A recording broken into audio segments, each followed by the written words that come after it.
안녕하십니까. 오늘은 초보자의 회계여행 5회차로서 재무상태 표정 중에서 비유동자산, 비유동부채, 자본에 대해 알아보도록 하겠습니다.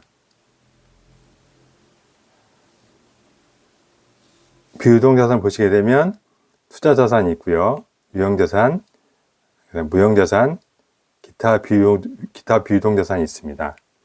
그런데 유형자산 계정을 보시게 되면 우리가 계정가만 보면 다 알 수가 있어요.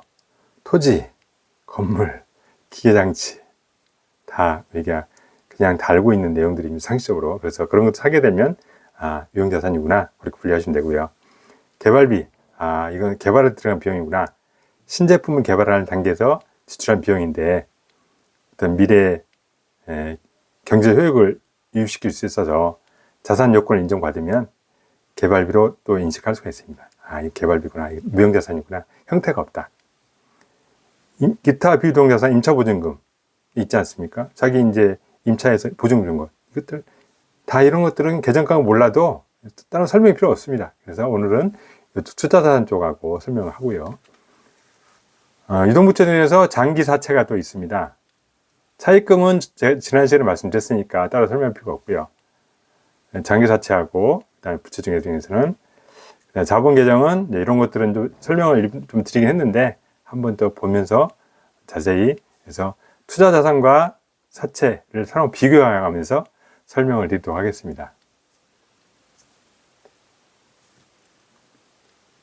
제일 먼저 오늘은 만기 보유증권을 보도록 하겠습니다. 만기 보유증권.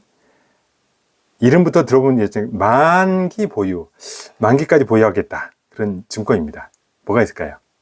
사채 같은 경우는, 회사채 같은 경우는 만기까지 보통 가지고 있다가 액면고 이자 받지 않습니까? 그래서 대표적인 케이스인 게 사채가 되겠습니다.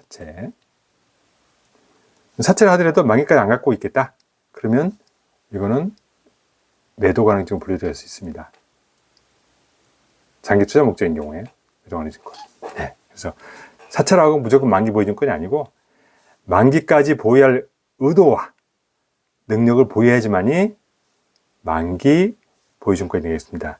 장기 투자 목적인데 사채를 매입했는데, 장기 투자 목적 사채를 매입했는데 만기까지 보유할 의도와 능력을 가지고 있으면 만기 보유증권이고, 중도에 매각하겠다 그러면 매도 가능성이 되겠습니다. 그래서 구분이 달라집니다. 보유할 능력이라는 것은 재정적인 능력이 있다는 얘기입니다. 그래서 만기까지 매각하지 않고 갈 수 있다 이런 게 될 때만이 만기 보유증권 분류된다는 얘기입니다. 그래서 여기는 투자자 입장이고요. 사채를 발행하는 회사 입장에서는 부채가 되겠죠. 여기는 투자자산이 되는 거고, 회사채를 액면 발행했습니다. 1,000원에. 액면 이자를 5%고 시장 이자를 5%, 3년 만기고 매년 이자 지급한다. 이런 조건입니다. 이런 조건을 사채를 발행하니까 투자자가 투자한 거예요. 그러면 투자자 입장에서 회계처리 어떻게 될까요? 여기는 만기까지 보유한 증권은 만기 보유증권, 투자자산이라고 그랬죠. 그럼 투자자산 자산의 증가죠. 차변. 1,000원에 매입한 거죠. 만기 보유증권 차변에 1,000원. 투자자산. 현금 나갔죠. 자산의 감소 대변. 비사 입장은 사채 발행했죠. 자금 조달했죠. 1,000원 차변 현금. 자산의 증가. 사채 3년 만기 장기 사채죠. 부채 증가 대변 1,000원 기재하면 되겠습니다. 이자 수령 시 이건 못합니다. 투자자 입장에서는 이자를 받은 거니까 이자 수익이죠. 이자 수익, 수익의 발생, 대변. 현금 들어왔죠. 자산의 증가, 차변. 부채 발행 회사 입장에서는 이자를 줬죠. 현금이 나갔죠. 자산의 감소, 대변. 비용의 발생, 차변. 이자 비용, 5원. 이렇게 기재하면 되겠습니다. 그래서 이렇게 회계 처리가 되고요. 그다음에 매도 가능 증권 보겠습니다. 매도 가능 증권은 대표적인 게 주식이 되겠습니다. 장기 투자 목적입니다. 단기면 단기 매매 증권이 되죠. 저를 말씀드렸습니다. 매매 증권 쓰겠습니다. 이렇게 분리가 되고요. 그래서 B사가 보통주 10주를 액면고 500원을 500원짜리를 10주를 발행했는데 발행가액이 700원이래요. 그러면 B사 입장에서는 10주에 700을 받았으니까 7,000원의 현금이 조달되는 거죠. 자산의 증가 차변 7,000원 잡고요. 비사회계 처리입니다. 자본금 뭐라고 그랬죠? 제가 지난 시간에 액면 금액 곱하기 발행 주식수. 10주로 500원 발행했으니까 5,000원이죠. 자본금 계좌 쓴다고 그랬죠. 자본금. 그 다음에 200원을 갖다가 500원짜리 700원 발행해서 200원 할증 발행했죠. 할증 발행. 할증 발행은 뭐라고 했습니까? 주식 발행 초과금이라고 쓴다고 그랬죠. 그래서 10주니까 2,000원. 자본 증가금입니다. 자본의 증가 대변이죠. 대변. 만약에 700원이 아니고 300원에 발행했다. 500원짜리를. 그러면 할인 발행 되겠죠. 할인 발행. 주식 발행 방 자금은 만약에 300원 발행했다면 여기에 오겠죠. 3,000원. 주식 할인 발행 자금. 그래서 이거는 같은 경우는 우리 주식 할인 발행 자금은 뭐냐면 자본에서 차감한다. 그래서 자본 조정이 되겠습니다. 자본 조정의 차감 항목이 되겠습니다. 차감 항목. 이렇게 다릅니다. 주식 발행 초과금은 자본 이용이지만 할인 발행 자금은 자본 조정의 차감 계정이 됩니다. 그래서 이걸 좀 아셔야 될 것 같고요. 구분하셔야 돼요. 되게 헷갈립니다. 헷갈리는데 구분하셔야 돼요. 이렇게 이제 투자 발행회사에서 이렇게 입장을 했고, 투자자 입장에서는 700원에 10주를 취득했으니까 매도 가능 증권이라고 했죠? 차변, 자산의 증가, 투자 자산의 증가, 차변 7,000원, 현금 7,000원 나갔습니다. 그리고 기말 평가시, 이게 시장성 있는 주식이에요. 시장성 있는 주식. 그래서 공정가치가 시가 공정가치죠. 시가가 1,000원이래. 1,000원 기말에. 그러면 700원에 매입했는데 10주를 주당 700원 매입했는데 1,000원이면 300원을 상승했지 않습니까? 그러면 그 가치만큼 인정을 해줘야 되겠죠. 자산의 증가가 됩니다. 그래서 10주에 300원이 3,000원, 매도 가능 증권, 투자자산의 증가, 차변 기재하고요. 700원인데 1,000원이 됐으니까 이익이 됐잖아요. 이익, 평가이익. 아, 기말 평가니까 3,000원 이익이 발생했어요. 근데 이게 뭘 평가한 거죠? 매도 가능 증권, 매도 가능 증권 평가이익. 아, 근데 왜 이걸 갖다가 단기 손익에 반영 안 하고 기타 포괄손익 2개로 했지? 이건 또 뭐야? 우리 자본 계정에 보면 기타 포괄손익 2개 있습니다. 이게 손익거래인데 손익거래로서 순자산 증가를 초래하는데 미실현 손익인 경우에 이걸 단기 손익에 반영하지 말라고 되어 있어요. 이게 무슨 말씀이냐면, 보겠습니다. 이 회사는 장기 투자 목적 취득했는데 7번에 취득했는데 기말에 1,000원이에요. 장기까지 갖고 갈 거예요. 그럼 기말에 처분합니까? 아니죠. 갖고 있는 거죠. 아직 미실현된 거죠. 미실현입니다. 우리 주식 증가할 때 미실현이라고 그러죠. 근데 이걸 단기 손익에 반영하게 되면 또 내년에 어떻게 또 떨어질 수가 있어요. 그러면 단기 손익에 이게 너무 왜곡이 됩니다. 그래서 이런 경우는 미실현 손익은 손익에 반영하지 말고 기타 포괄손익 2개로 잡아라. 손익이지만 순자산의 증가를 초래한 손익인 경우에 미실현 손익이면 단기 손익이 아니고 기타 포괄손익 2개로 잡아라. 됐습니다. 그래서 매도 가능 평가 이익이 잡힌 거고요. 만약에 이게 500원이 됐다. 그러면 2,000원만큼 손실이 났겠죠. 매도 가능 증권 평가 손실. 이것도 기타 포괄손익 2개로 잡아라. 그래서 매도 가능 증권 평가 손익은 기타 포괄손익 2개에게 기재를 해라.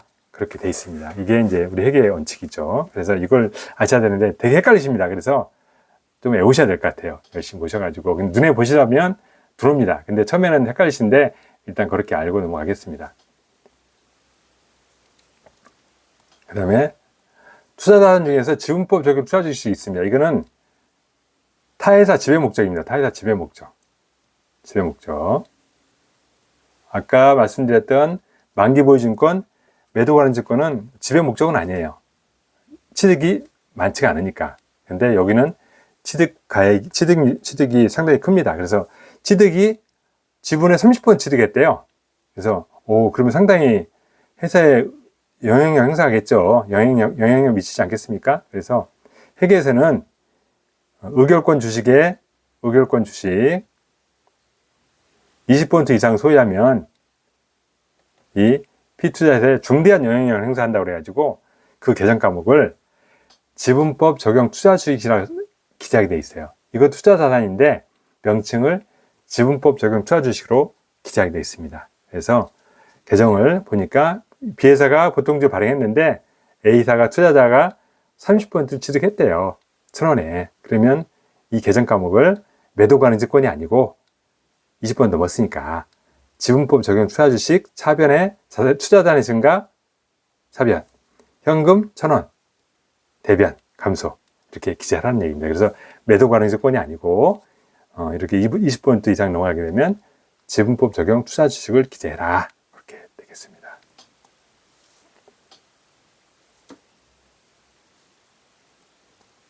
자, 그러면 자기 주식이 되겠습니다.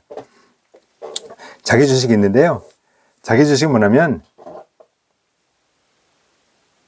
발행 주식을 재취득하는 거예요.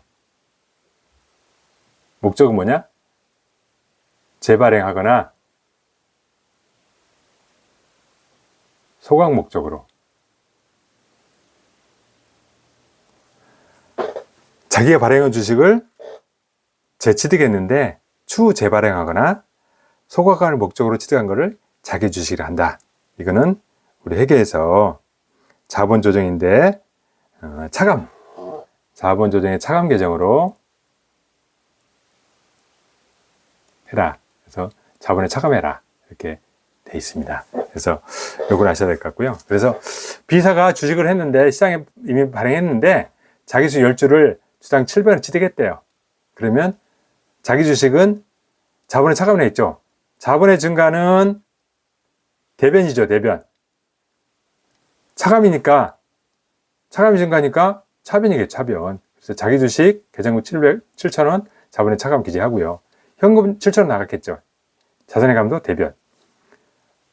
이거는 재발행, 매각 목적으로 했대요. 매각을 했답니다. 8만원 발행했대요.